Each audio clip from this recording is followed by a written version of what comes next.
તો ગાયોનું કામ થઈ ગયું છે ને છેલ્લે કામ આપણે બાકી હતું બેનુંને તૈયાર કરીને સ્કૂલ મોકલવાનું. તો આજે હાલીને જવાનું છે, બહુ આઘી છે ને પૂર્વાય હાલીને જાય. હાલીએ કે પૂર્વા? પૂર્વા તું હાલીએ કે?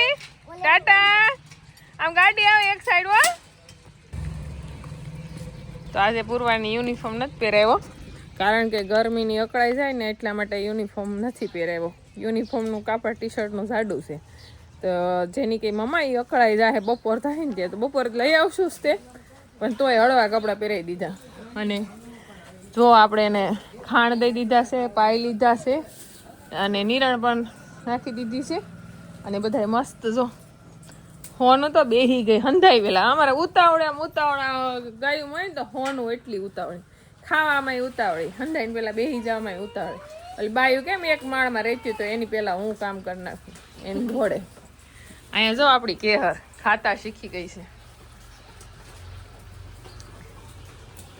બધું બતાવે છે મોઢામાં સમસ્યું રાખીને કે અમે ખાઈ છીએ. હોનો ખાઈ લીધું હે? આમ જો જો દૂધ પીધું ને તે હે? હવે રોટલીની વાટ છે કા? ગલું બધાનું બહુ ધ્યાન રાખે કારણ કે જેની એસવીને અત્યારે મૂકી હવે થોડેક સુધી હવે ડાયરેક્ટ મારી પાસે આવ્યો કે હવે ખાવા દે એમ. આગળ હવે એને રોટલી આપણે આપી દેવું. ને ઓલે પણ એ મસ્ત કામ થઈ ગયું છે. જયંતને લીધો છે બહાર કારણ કે જયંતને હવે આપણે થોડો રોજ ફેરવવાની કોશિશ કરી છે એટલે એને ટેવ પડી જાય અને એનો વાડો બને એટલે છૂટો રહે કે એટલા માટે.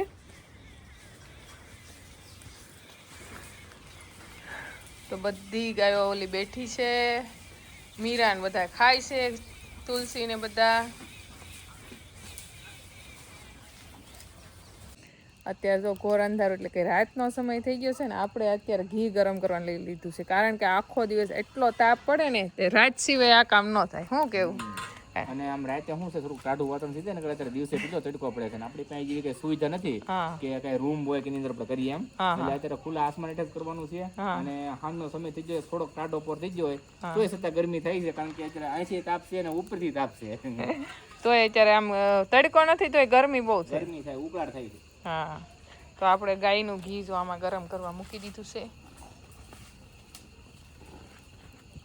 અને આ ગરમ કરીને કાલ ફાઇનલી આપણે કુરિયર કરી દેવાના છે કા? ઘી મોકલાવો પણ ગરમ કરવા હવે તડકાનું થોડુંક ઘી ગરમ કરવું ને એ આકરું પડશે. અત્યાર સુધી આકરું ન લાગતું કે ગમે ત્યારે શિયાળામાં આપણે સવાર સાંજ બપોર કરી નાખતા, પણ અત્યારે આજે ઉનાળામાં ગરમ કરવું ને હા, કારણ કે આ લોકો બપોરે ન કરી શકીએ ગરમ કારણ કે તડકો જેટલો હોય કે આમ એક તો આમે બહાર રહેવાતું ન હોય તો ઘી તો કેવી રીતે ગરમ કરવું એટલે. અને હજી આપણે થોડુંક માખણ પડ્યું છે જે જાયફળવાળું ઘી બનાવ્યું છે એ માખણ છે ને એ તો એ જાયફળવાળું માખણ એ આપણે જો અત્યારે ટાઈમ રહે તો અત્યારે નકર સવારે ગરમ કરી નાખવાનું છે. આજે ગુરુવાર છે ને કાલે શુક્રવાર. એક ઘી કરવાનો ટાઈમ મળે આપણે અત્યારે ગરમ, બાકી બીજું ઘી કરવું હોય તો પાછો બીજો દિવસ. કાંઈ વાંધો નહીં, તો આપણે જાયફળવાળું ઘી છે એ સવારે ટાઈમ રાખશું બરાબર. આજે ગુરુવારે આ ગરમ થઈ જાય, કાલે શુક્રવારે એ ગરમ. તો હું કે કાલ ને કાલે આપણે પછી એને પેકિંગ કરીને મોકલી એવું છે. લક્ષ્મી જો ઓગાળે છે. એકદમ રેડી થઈ ગયું છે, વાંધો નથી. હવે આપણે લક્ષ્મીની ચિંતા હતી ખૂબ, પણ હવે લક્ષ્મીની ચિંતા હવે નથી કારણ કે એને સારવારે પૂરી કમ્પ્લીટ થઈ ગઈ ને એટલે હવે સારું થઈ જાય. હા, એને દુખાવો જે થતો હતો ને એ વયો ગયો છે ને એનો દુખાવો છે ને એને જ્યારે શરૂઆત દુખાવો નથી ત્યારે ખાલી પાણી છૂતું, આમ પાણી છૂતું, રગુમાં પાણી ચડ્યું હતું. સાહેબ કે પાણીનો ભાગ છે તો નીકળી જાય, મટી જાય. પણ આપણે એને જે લેપ લગાડ્યો એનાથી બહુ મોટો ફાયદો છે. જે પાણીનો ભાગ હતો ને એ લેપ લગાડવાથી, દેશી લેપ લગાડવાથી એને પાક થઈ ગયો અને પાકીને બધું નીકળી ગયું કારણ કે પાણી કરતાં પાક સારો છે એ નીકળી બહુ દુખે.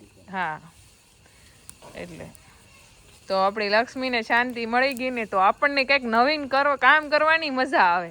જ્યાં સુધી આપણી ગાય બીમાર હોય ને ત્યાં સુધી આપણને કામ કરવાની ગમે નહીં કાંઈ. હા, કામ ઘણા ભેગા થઈ ગયા પણ લક્ષ્મીને મજા નથી ને તે હળ જ નથી ખુશતી, પણ હવે હળ હુસવા મળી છે.